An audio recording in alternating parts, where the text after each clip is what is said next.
Hello friends, आप सबका इस सोशल मीडिया प्लेटफॉर्म पर स्वागत है। Most welcome in my social media platform. आज हम लोग इस क्लास में देखेंगे कि माउंटबेटन योजना क्या है। जो संवैधानिक विकास की प्रक्रिया भारत में चल रही है उसमें इस योजना की क्या भूमिका है और इसका रिजल्ट क्या आता है। तो आज बहुत ज़्यादा समय न लेते हुए हम लोग सीधे फोकस करते हैं इस चैप्टर पर। देखिए हो क्या रहा है कि लगातार यहाँ पर भारत में संविधान की स्थिति लाने के लिए लगातार कोई न कोई आयोग, कोई न कोई प्रस्ताव, ये सारी चीज़ें चल रही हैं, सम्मेलन बैठक चल रहे हैं। और इसी क्रम में मार्च 1946 में कैबिनेट मिशन आ रहा है, मई में उसकी रिपोर्ट आ रही है 16 मई को। और उस रिपोर्ट के बाद यहाँ पर संविधान सभा का गठन और अंतरिम सरकार, दो महत्वपूर्ण चीज़ें सामने आ रही हैं जो कि क्या कर रही हैं, भावी भारत को संविधान दे रही हैं। और यहाँ के जो शासन प्रशासन की व्यवस्था है, जो विधायन की व्यवस्था है, वो भारतीयों के हाथ में दी जा रही है। तो इसी पर हम लोग दृष्टिपात करते हैं कि कैसे कैसे क्या हो रहा है, फिर माउंटबेटन योजना कैसे हमारे सामने आ रही है। कैबिनेट मिशन को हम लोग देख चुके हैं, उसकी दो बातें जो भी हमने की वो भी देख रहे हैं। अब हो क्या रहा है कि जब कैबिनेट मिशन योजना की रिपोर्ट आती है और इस रिपोर्ट के आधार पर संविधान सभा का गठन की प्रक्रिया आगे बढ़ती है। जुलाई और अगस्त में चुनाव होते हैं संविधान सभा के लिए। और एक ऐसी स्थिति आती है कि 9 दिसंबर 1946 को इसकी पहली बैठक संपन्न होती है। लेकिन जब बैठक संपन्न होती है, मुस्लिम लीग इस बैठक का बहिष्कार करती है, इसको बायकॉट करती है। 389 सदस्यों में से मात्र 210 सदस्य वहाँ पर उपस्थित होते हैं। तो भारत के लिए क्या थी, एक विषम परिस्थिति थी। और मुस्लिम लीग लगातार अपने पाकिस्तान की मांग पर अड़ी हुई है। अब इसमें हम थोड़ा सा पीछे अगर चलें कि जब अंतरिम सरकार की बात आई, पहली बार 2 सितंबर को जब गठन हुआ सरकार का, तो मुस्लिम लीग वहाँ पर नहीं सहमत हुई, क्योंकि जब 8 अगस्त 1946 को वायसराय ने आमंत्रित किया तो मुस्लिम लीग ने मना कर दिया। और फिर मान मनोबल की बात चली और 15 अगस्त 1946 को नेहरू और जिन्ना की बैठक होती है, मीटिंग होती है। वहाँ पर भी उसका कोई रिजल्ट नहीं आता है। और नाराज होकर जिन्ना ने क्या किया, 16 अगस्त 1946 को प्रत्यक्ष कार्यवाही दिवस मनाने की घोषणा कर दी। और जिसका ये परिणाम हुआ कि देश के विभिन्न भागों में सांप्रदायिक दंगे शुरू हो गए। बंगाल में जहाँ सोहरावर्दी मुख्यमंत्री थे, वहाँ तो अनकंट्रोल पोजीशन थी। और ये दंगे धीरे धीरे बढ़ते चले गए। और चाहे वो अंग्रेज सरकार जानबूझ करके या हताश होकर के कुछ इस पे कर नहीं पाई। और 9 दिसंबर को जो सारी चीज़ें हो जाती हैं, तो जो ब्रिटिश सरकार है वहाँ एक खलबली मचती है कि भारत में शांति व्यवस्था कैसे स्थापित की जाए, या इनको सत्ता जल्दी से जल्दी कैसे इनको हस्तांतरित करके मुक्ति पाया जाए। क्यों ऐसा हो रहा था? क्योंकि द्वितीय विश्व युद्ध संपन्न होने के बाद यूएनओ, संयुक्त राष्ट्र संघ की स्थापना हो चुकी थी। उसके सिद्धांत में भी था कि जो भी उपनिवेश हैं, जो भी साम्राज्यवादी देश हैं, उनको क्या करें, जल्दी से ही जल्दी मुक्त कर दें सबको। और चीन, अमेरिका, इन सब का भी दबाव था उसके ऊपर। राष्ट्रीय आंदोलन यहाँ पर चल ही रहा था। तो बहुत सारी स्थितियाँ थी। जो ब्रिटेन पहले नंबर 1 पोजीशन पर होता था, अब चौथे नंबर पर चला गया था। तो कई चीज़ें एक साथ आई जिसके कारण ब्रिटेन की सरकार अब सत्ता हस्तांतरित करने के लिए अच्छे अवसर की खोज में थी। और 20 फरवरी 1947 को क्लेमेंट एटली ने एक अनाउंसमेंट किया कि ब्रिटिश क्राउन की इच्छा है कि जून 1948 तक भारतीयों को सत्ता हस्तांतरित कर दी जाएगी। और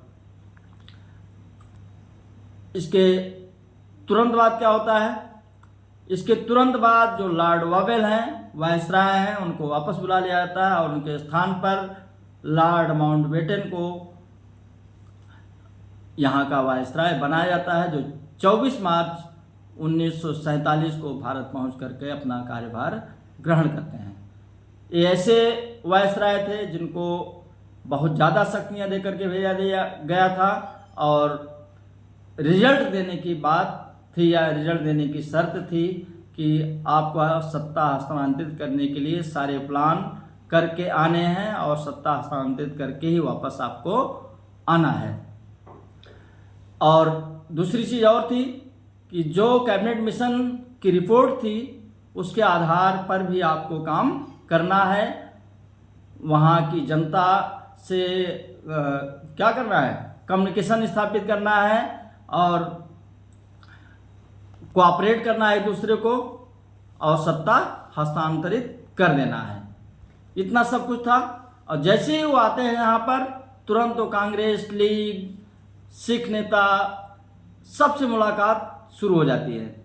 सरदार वल्लभ भाई पटेल जो गृह मंत्री हैं, नेहरू जी जो उस समय प्रधानमंत्री हैं, कार्यकारिणी के उपाध्यक्ष हैं, कई बार मुलाकात हो रही है और उसका रिजल्ट क्या आ रहा है? जो दोनों कट्टर विरोधी थे विभाजन के, वो समर्थक हो गए।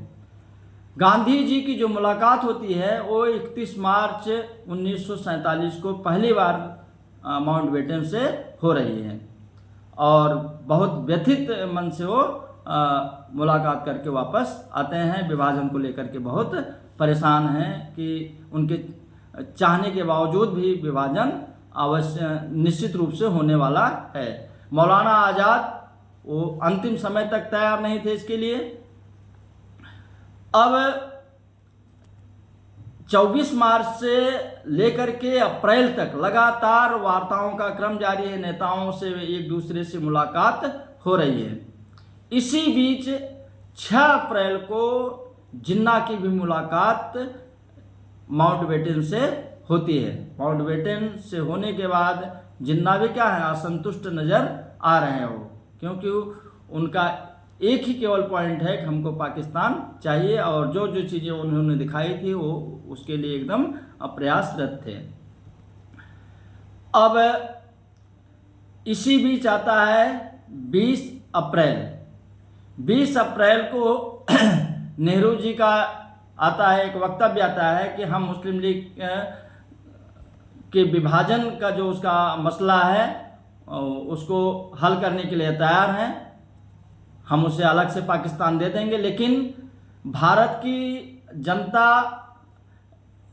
उस क्षेत्र की जनता जो जन्म संग्रह आदि के माध्यम से पाकिस्तान में जाने के लिए सहमत नहीं है, हम उसे ज़बरदस्ती वहाँ पर नहीं जाने देंगे।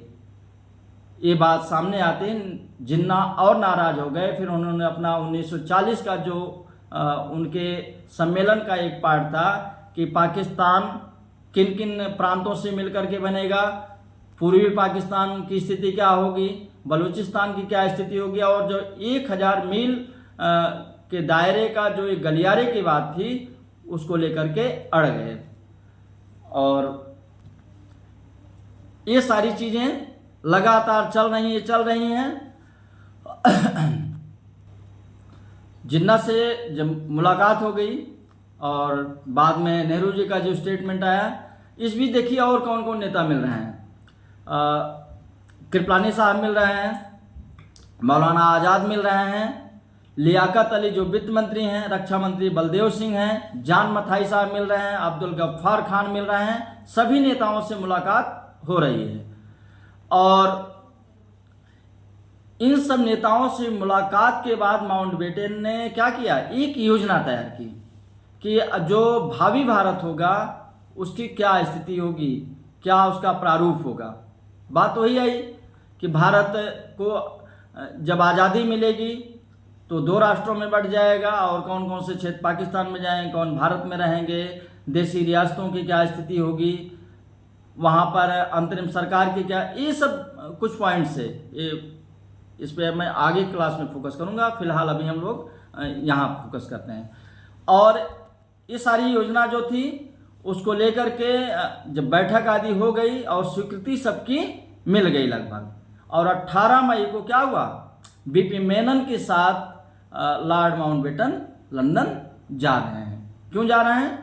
क्योंकि वहाँ की सरकार को ये सारी चीज़ें बताना है कि हमने सहमति प्राप्त कर ली है और आप क्या करिए, एक कानून बनाइए। और 18 मई को गए हैं और 31 मई को फिर से भारत वापस आते हैं वायसराय, और वापस आने के बाद 2 जून को बहुत सारे नेताओं को दिल्ली बुलाते हैं, जिसमें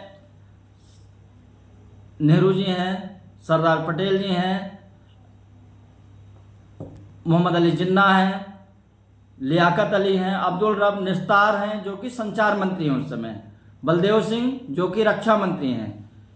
ये सब नेता दिल्ली में जाकर के मिल रहे हैं, और जो प्लान बन के गया था फिर वहाँ से क्या क्या चीज़ें उस पर फाइनल होकर के आई, उस पर विस्तार से चर्चा होती है। और 3 जून को रात में माउंटबेटन, जवाहरलाल नेहरू, मोहम्मद अली जिन्ना, बलदेव सिंह, इतने लोगों ने क्या किया, इस योजना के बारे में रेडियो पर अपने विचार व्यक्त किए। और अभी गांधी जी का देखिए, अब गांधी जी अलग हैं। अभी 3 जून को सारा कुछ रेडियो प्रसारण हो जा रहा है कि उसमें वायसराय हैं, रक्षा मंत्री हैं, मुस्लिम लीग के अध्यक्ष हैं और कार्यकारिणी के उपाध्यक्ष हैं, इतने लोग हैं वहाँ पर। और उसके अगले दिन जब सब कुछ हो जाता है, कब फाइनल हो गया, कब क्या होगा कि जो एक प्रस्ताव तैयार है, जो ड्राफ्टिंग हुई है, ये सीधा लंदन चला जाएगा। तो 4 जून को गांधी जी मुलाकात करते हैं वायसराय से, बहुत ही व्यथित हैं वो, वायसराय को किसी भी प्रकार का दोष नहीं देते हैं। उनका यह कहना है कि इसके लिए क्या है, हम ही लोग दोषी, हम लोग इसको सही से हैंडल नहीं कर पाए। और इसके 5वें दिन जिन्ना वायसराय से मुलाकात कर रहे हैं, और 1 मिनट, जिन्ना भी क्या कर रहे हैं, जो प्रस्ताव 3 जून वाला था उस पर अपनी मुहर लगा रहे हैं। और जो 2 जून को सभी लोग मिले थे उस पर कांग्रेस पार्टी भी मुहर लगा दी है कि जो कांग्रेस के नेता वहाँ पर स्वीकृति दिए थे, कांग्रेस पार्टी भी उस पर स्वीकृति दे रही है। और इन सब चीज़ों को लेकर के क्या हुआ, एक प्रस्ताव भेजा गया सारा कुछ वहाँ ब्रिटेन में, और उसी आधार पर 18 जुलाई 1947 को ब्रिटिश संसद ने एक अधिनियम पारित किया जिसे हम भारतीय स्वतंत्रता अधिनियम 1947 के नाम से जानते हैं। तो जो माउंटबेटन योजना थी, उसकी जो सारी रणनीति थी, जो उसके प्लान थे, उसकी अंतिम परिणति के रूप में भारत स्वतंत्रता अधिनियम 1947 सामने आता है। और अब हम अगली क्लास में फिर देखेंगे कि इसके पॉइंट्स क्या क्या हैं, क्या क्या इसकी विशेषताएं रही हैं। Thank you.